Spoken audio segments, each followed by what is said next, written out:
রমণীদের সর্দার। এরপরেও ওনাদের ঘরে দেখা যেত অভাব। এক সময় ইমাম হাসান হুসাইন দুইজন অসুস্থ হলো। অসুস্থ হওয়ার পরে মৌলা আলী শেরে খুদা, মা ফাতেমা এবং ফিদ্দা তিনজন মান্নত করলেন যে ওনারা রোজা রাখবে তিনটা, হাসান ও হুসাইনের রোগ যেন ভালো হয়ে যায়। একটু জোরে বলুন না সুবহানাল্লাহ। হাসান ও হুসাইনের রোগ যেন ভালো হয়ে যায় মান্নত করলো, যদি ওনাদের রোগটা যদি ভালো হয়ে যায় তাহলে তিনটা রোজা পালন করবে।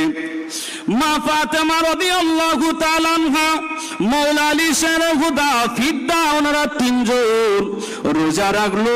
রোজা রাখার পরে দেখা গেল ঘরে তেমন কিছু নাই ইফতার করবার মতো। মৌলা আলী শেরে খুদা রাদিয়াল্লাহু তাআলা কিছু একজন ইহুদি থেকে সামান্য একটু গম আনলো। ওই গমগুলো এনে মা ফাতেমার কাছে দিয়ে বললেন, এই ফাতেমা, এইগুলো একটু সুন্দরভাবে রুটি বানাও, এইগুলো দিয়া ইফতার করব। এবার মা ফাতেমা সুন্দরভাবে এগুলোর রুটি তৈরি করলো। রুটি তৈরি করার পরে মা ফাতেমা, মৌলা আলী শেরে খুদা, ফিদ্দা ওনারা এবার রুটিগুলো দিয়ে ইফতার করিবে। ইফতারের সময় যখন হলো, একটু পরে ইফতার করবে, এমন সময়ে ওনাদের ঘরের মধ্যে একজন মিসকিন এসে দাঁড়িয়ে গেল। এবার হাত পারলো, ও আওলাদের রাসূল,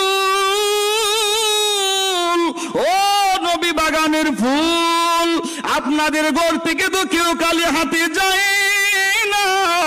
আমি একজন মিসকিন, বহুদিন কিছু খাই নাই, যদি পারেন আপনাদের ঘর থেকে একটু যদি খাবার দেন বড় খুশি হইব।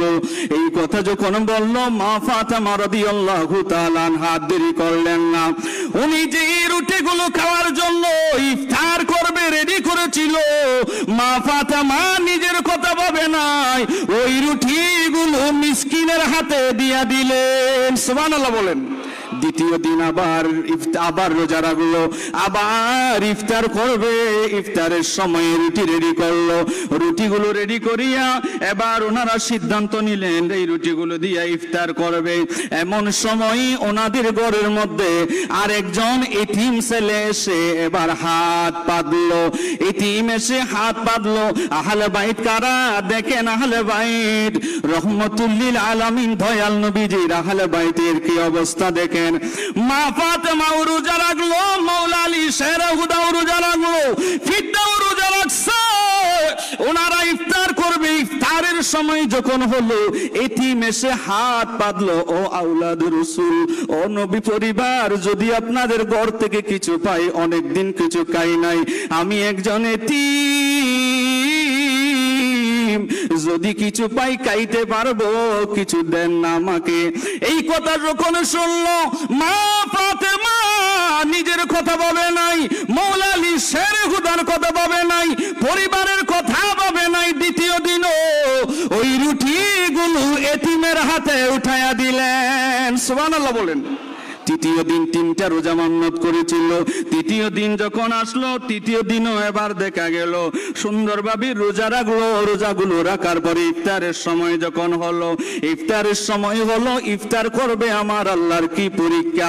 আহলে বাইতের উপরে কত বড় বড় পরীক্ষাগুলো আমার আল্লাহ করেছে। সব পরীক্ষাগুলোর মধ্যে আহলে বাইত পাস করেছে। কিন্তু বড় দুঃখ আজকে ওই আহলে বাইতের স্মরণ করে না, আজকে নবীর উম্মত হয়ে আহলে বাইতের কথা বলে না। মুহররম মাস চলে যাবে, এমন এলাকাও আছে ইমাম হুসাইনের নাম একটা বারো নেয় না। এইরকম এলাকাও আমাদের দেশে আছে না নাই? আহলে বাইত, আমার নবীজির আহলে বাইত। এবার মা ফাতেমা তৃতীয় দিন রোজা রাখলো, পানি খাইয়া, পানি খেয়ে এবার রোজা রাখলো। ইফতার করার সময় রুটি রেডি করলো, রুটিগুলো খাইবে। এমন সময়ে দরজার মধ্যে আরেকজন জেলখানার কয়েদি এসে উপস্থিত হয়ে গেল। ও আওলাদের রাসূল, ও নবী বাগানের ফুল, আমি একজন কয়েদি, মেহেরবানি করে আপনাদের ঘর থেকে যদি কিছু খাবার পাই আমি খাইতে পারবো। আমি জেলখানা থেকে বের হয়ে এসেছি, অনেকদিন কিছু খাই নাই। আমি একজন কয়েদি, যদি আমারে কিছু দেন তাহলে বড় উপকার হবে, খাইতে পারবো। মা ফাতেমা তৃতীয় দিনও এবার নিজের কথা ভাবেন নাই, পরিবার পরিজনের কথা ভাবেন নাই।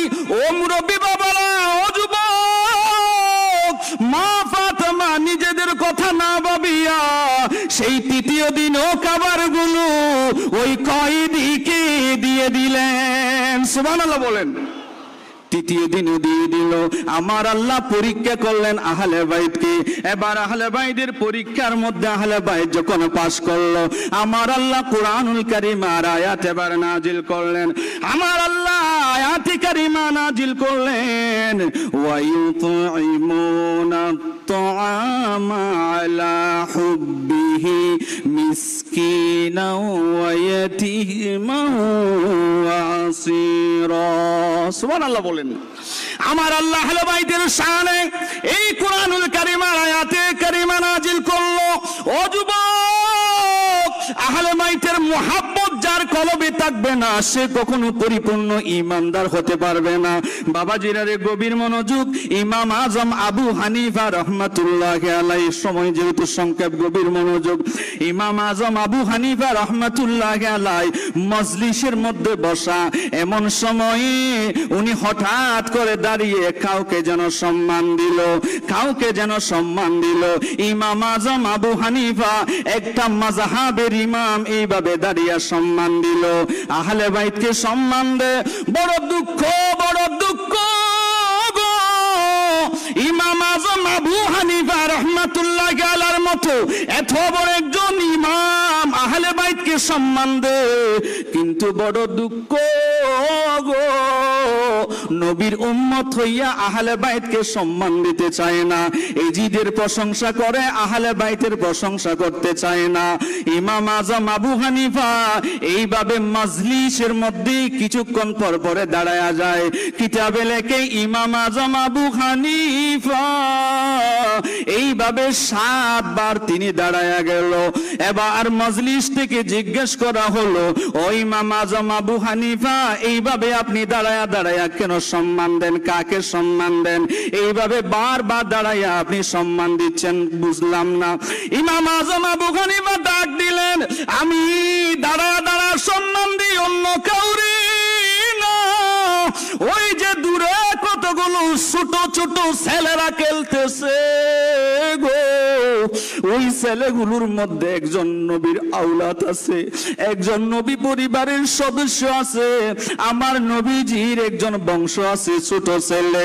ওই নবীর আওলাদের যখন দেখি আমি কেমনে বসা থাকবো? আমি ইমাম আজম আবু হানিফা ওই আহলে বাইত নবীর বংশ ওই ছোট শিশুরে যতবার দেখেছি ততবার আমি ইমাম আবু হানিফা দাঁড়িয়ে গিয়েছি, অন্য কোনো কারণে না।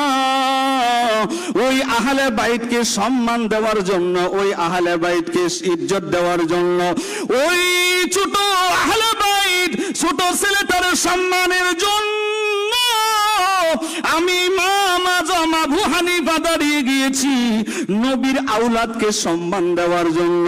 ও বাবাজিরা রে, ও মুরব্বী বাবারা, ও যুবক ভাইরা, ও আশিক রাসূল ভাইরা, আজকে যারা এত সুন্দর শাহাদাতে কারবালা মাহফিল যারা সাজাইছে, আহলে বাইতে রাসূলের ভালোবাসার বাগান যারা সাজাইছে, আহলে বাইতের এই মাহফিল যারা সাজাইছে, পরিচালনা পর্ষদ, ওনাদের অন্তরে আহলে বাইতের মুহাব্বত আছে। আহলে বাইতের মুহাব্বত এটার উসিলায় আমার বিশ্বাস কাল কিয়ামতের ময়দানে ইমাম হুসাইন ওনাদের জন্য সুপারিশ করবে। কারণ আহলে বাইতের মুহাব্বত ছাড়া ঈমানদার হওয়া যায় না। ঈমানদার হওয়ার জন্য আহলে বাইতের মুহাব্বত লাগবে। আমার নবী বলেন, আমি দুনিয়ার জমিন থেকে চলে যাব, উম্মতরে তোমাদের জন্য 2টা জিনিস আমি রেখে যাচ্ছি।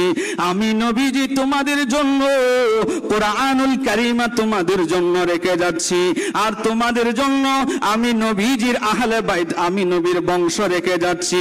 এই 2টারে তোমরা আঁকড়িয়ে ধরিও। ও আমার উম্মত উম্মতরা এই দুইটারে যতক্ষণ তোমরা আঁকড়িয়ে ধরবা, যদি সুন্দরভাবে এই দুইটারে যদি আঁকড়িয়ে ধরতে পারো, কখনো তোমরা পদভ্রষ্ট হবা না, কখনো তোমরা পদভ্রষ্ট হবা।